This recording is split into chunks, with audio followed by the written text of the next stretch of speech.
Assalamualaikum warahmatullahi wabarakatuh. Di sini saya Ajiraki Pramudita dan juga rekan-rekan saya yang bernama Brilianita Uslifatul Haq dan juga Muhammad Subhan akan mempresentasikan materi yang berjudul Faktor dan Nilai Produksi Menurut Perspektif Islam. Dalam perspektif Islam, seluruh kegiatan ekonomi telah diatur sesuai dengan prinsip-prinsip dan nilai-nilai Islam. Islam telah memberikan panduan dan juga pedoman untuk mengatur berbagai aspek kehidupan, termasuk dengan produksi dan distribusi kekayaan. Faktor-faktor produksi dalam ekonomi memiliki hubungan yang erat dengan nilai-nilai yang dijunjung tinggi dalam Islam, di mana setiap faktor produksi harus sesuai dengan prinsip-prinsip dalam etika Islam. Tidak hanya faktor produksi saja, namun nilai-nilai yang mendasari sistem ekonomi juga sangat penting untuk dipahami. Nilai dan moral produksi dalam Islam. Produksi dalam Islam memiliki 3 faktor utama yang harus diperhatikan, yaitu yang pertama adalah manusia atau al-insan.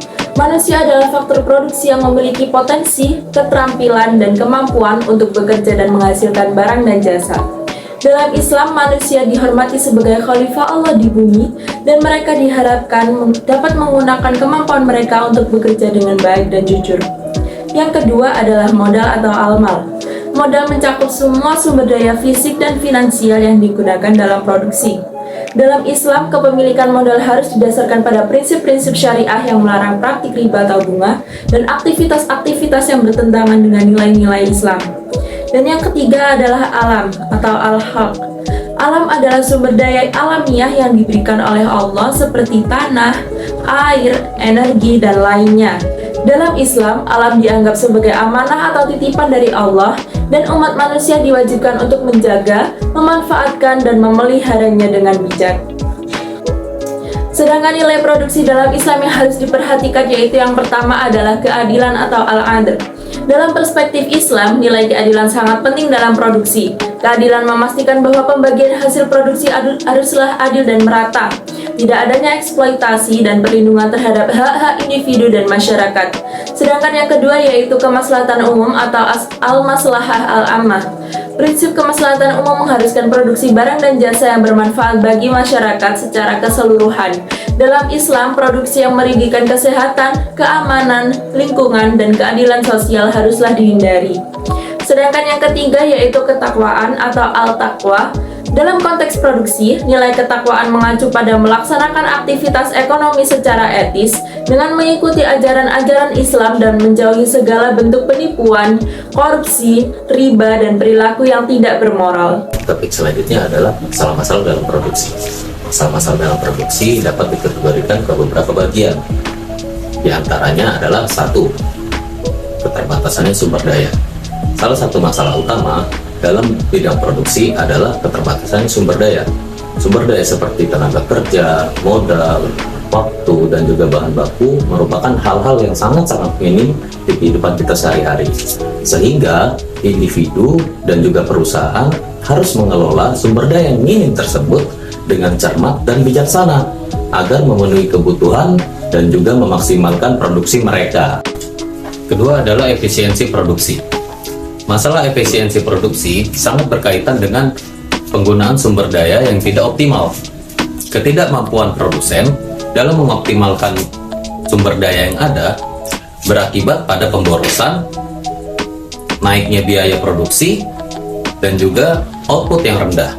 Ketiga adalah kualitas produk. Masalah kualitas produk muncul ketika produk yang dihasilkan tidak memenuhi standar yang diinginkan. Kualitas produk yang jelek dapat mengurangi kepuasan konsumen, mengurangi daya saing, dan merusak reputasi bisnis. Perlu diingat bahwa kualitas produk yang baik dapat mempertahankan dan meningkatkan pangsa pasar. Permintaan yang berubah secara tiba-tiba dapat menjadi masalah produksi. Jika permintaan naik secara drastis, produsen mungkin menghadapi kesulitan dalam memenuhi permintaan yang tinggi tersebut. Di sisi lain, jika permintaannya turun, produsen mungkin mengalami surplus barang yang tidak terjual. Mengelola perubahan permintaan dengan tepat sangat penting untuk menjaga kelancaran produksi. 5. Inovasi dan teknologi. Perkembangan teknologi dan inovasi dapat mempengaruhi produksi dalam kehidupan sehari-hari. Ketika teknologi berkembang, produsen mungkin perlu beradaptasi dengan cepat agar dapat kompetitif. Penerimaan teknologi yang tepat dapat meningkatkan efisiensi, produktivitas, dan kualitas produksi. Namun, dalam mengadopsi teknologi atau menghadapi perubahan yang cepat dapat menjadi masalah produksi. 6. Persaingan. Persaingan di pasar adalah masalah produksi yang umum. Persaingan yang sengit dapat mempengaruhi keberlanjutan bisnis dan memaksa produsen untuk meningkatkan kualitas, menurunkan harga barang, atau menawarkan keunggulan lainnya. Produsen perlu beradaptasi dengan persaingan yang ada dan mengembangkan strategi yang efektif untuk tetap relevan di pasar. 7. Regulasi dan kebijakan. Peraturan pemerintah dan kebijakan ekonomi dapat mempengaruhi produksi. Beban regulasi berlebihan, birokrasi yang rumit, dan kebijakan yang tidak konsisten dapat menyebabkan produsen. Kebijakan perdagangan, pajak, subsidi juga dapat mempengaruhi cara produsen menghasilkan barang dan jasa. Penting untuk dicatat bahwa masalah produksi dapat bervariasi tergantung pada konteks dan industri secara spesifik. Dalam Islam, menjalankan perilaku produksi yang sesuai dengan prinsip-prinsip agama dapat dilakukan dengan mengikuti beberapa pedoman seperti berikut ini. Yang pertama, etika kerja yang baik. Dalam menjalankan perilaku produksi yang baik, dalam Islam melibatkan adopsi etika kerja yang tinggi. Hal ini mencakup kejujuran, integritas, dan juga tanggung jawab dalam melaksanakan tugas-tugas yang terkait dengan produksi. Menjaga integritas dalam bisnis, menghindari penipuan, penggelapan, dan perilaku yang tidak bermoral merupakan bagian dari etika kerja yang dijunjung tinggi dalam Islam. Yang kedua, keadilan dalam produksi. Islam menekankan pentingnya keadilan dalam semua aspek kehidupan, termasuk produksi. Produsen diharapkan untuk memperlakukan karyawan, mitra bisnis, dan juga konsumen dengan adil dan tidak memanfaatkan posisi kuasa mereka untuk merugikan pihak lain. Pemberian upah yang layak, penghargaan terhadap hak-hak pekerja, dan penegakan kontrak yang adil adalah contoh konkret dari prinsip keadilan dalam produksi. Yang ketiga, pemanfaatan sumber daya dengan bijak. Dalam Islam, produsen diwajibkan untuk memanfaatkan sumber daya dengan bijak. Hal ini melibatkan penggunaan sumber daya yang efisien, menghindari pemborosan, dan menjaga kelestarian lingkungan seperti meminimalisir limbah produksi, mengadopsi teknologi yang ramah lingkungan, dan mempertimbangkan dampak produksi terhadap alam adalah langkah-langkah yang penting dalam menjalankan perilaku produksi yang bertanggung jawab dalam Islam. Yang keempat, kemaslahatan umum. Prinsip kemaslahatan umum dalam Islam menuntut agar produksi dilakukan dengan mempertimbangkan manfaat yang luas bagi masyarakat. Produsen diharapkan untuk memproduksi barang dan jasa yang bermanfaat bagi kehidupan masyarakat, menjauhi produk atau aktivitas yang merugikan kesehatan, keamanan, dan juga kemaslahatan umum. Yang kelima, berkat dan rasa syukur. Dalam Islam, produsen diingatkan untuk bersyukur atas karunia Allah yang memberikan kesempatan untuk berproduksi dan mendapatkan rezeki. Menjaga rasa syukur dan menggunakan hasil produksi dengan penuh rasa berkat adalah sikap yang dianjurkan dalam menjalankan perilaku produksi dalam Islam. Penting untuk dicatat bahwa prinsip-prinsip Islam dalam produksi ini tidak hanya berlaku bagi pembisnis, tetapi juga karyawan, mitra bisnis, dan semua pihak yang terlibat dalam rantai produksi. Prinsip-prinsip ini membentuk fondasi etika dalam dunia ekonomi dan bisnis dalam perspektif Islam. Mengeksplorasi dan memanfaatkan sumber daya lain dengan pendekatan Islam, yaitu yang pertama dengan etika eksplorasi dan pemanfaatan sumber daya. Dengan etika eksplorasi dan pemanfaatan sumber daya, kita harus menghargai dan menjaga keberkahan sumber daya yang diberikan oleh Allah dengan memahami bahwa sumber daya merupakan anugerah dari Allah dan harus dihargai serta dijaga dengan baik, serta kita harus menjauhi praktik penghancuran sumber daya yang berlebihan atau dapat merusak lingkungan. Selain itu, kita juga harus mengelola sumber daya dengan bijaksana dan bertanggung jawab dengan menggunakan sumber daya dengan penuh kebijaksanaan, tidak berlebihan, dan tidak membahayakan keberlanjutan sumber daya tersebut. Kita juga harus menjaga keseimbangan antara kebutuhan manusia dengan keberlanjutan alam. Kemudian yang kedua adalah keterampilan dan inovasi dalam memanfaatkan sumber daya.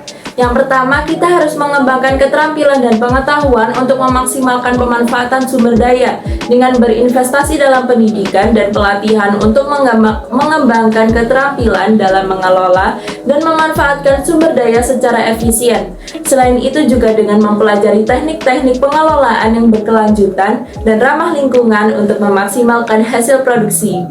Sedangkan yang kedua dengan mengadopsi teknologi dan inovasi yang sesuai dengan nilai-nilai Islam, dengan menerapkan teknologi yang tidak hanya efisien dalam pemanfaatan sumber daya, tetapi juga harus sesuai dengan nilai-nilai etika dan moral dalam Islam, dengan memilih inovasi yang tidak merusak lingkungan atau menyebabkan kerugian bagi masyarakat. Yang ketiga yaitu tanggung jawab sosial dalam pemanfaatan sumber daya. Yang pertama dengan berbagi keberkahan dengan masyarakat dan membantu mereka yang membutuhkan, yaitu dengan membagikan hasil produksi kepada masyarakat yang membutuhkan secara adil dan berkeadilan. Selain itu juga dengan menggunakan sebagian keuntungan untuk membantu masyarakat yang kurang mampu dan mempromosikan kesejahteraan bersama. Sedangkan yang kedua yaitu menggunakan sumber daya untuk memajukan kemaslahatan umum, dengan memastikan bahwa penggunaan sumber daya tidak hanya menguntungkan individu atau kelompok tertentu, tetapi juga memberikan manfaat yang luas bagi masyarakat. Selain itu juga dengan melakukan kegiatan sosial dan pengembangan komunitas yang memanfaatkan sumber daya secara berkelanjutan untuk meningkatkan kesejahteraan umum. Nah, dengan mengikuti pendekatan Islam dalam eksplorasi dan pemanfaatan sumber daya, individu dan masyarakat diharapkan dapat menjalankan kegiatan produksi dengan etika, tanggung jawab sosial, dan memperoleh hasil yang berkah. Selain itu, hal ini juga akan membawa manfaat yang lebih luas bagi masyarakat dan membangun kehidupan yang berlandaskan pada nilai-nilai agama. Kesimpulan, sebagai seorang muslim, sudah sepastinya dalam menjalankan segala kegiatan ekonomi, terutama dalam kegiatan produksi dan distribusi kekayaan, untuk memperhatikan prinsip-prinsip dan nilai-nilai dalam Islam, di mana prinsip-prinsip dan nilai-nilai dalam Islam ini lebih mementingkan tujuan sosial daripada pribadi. Hal ini diharapkan agar terwujudnya kegiatan produksi dengan etika, tanggung jawab, sosial, dan perolehan hasil yang berkah, sehingga dapat membawa manfaat bagi masyarakat luas dan kehidupan sesuai dengan nilai-nilai agama. Yang dari kelompok kami mohon undur diri. Wassalamualaikum warahmatullahi wabarakatuh.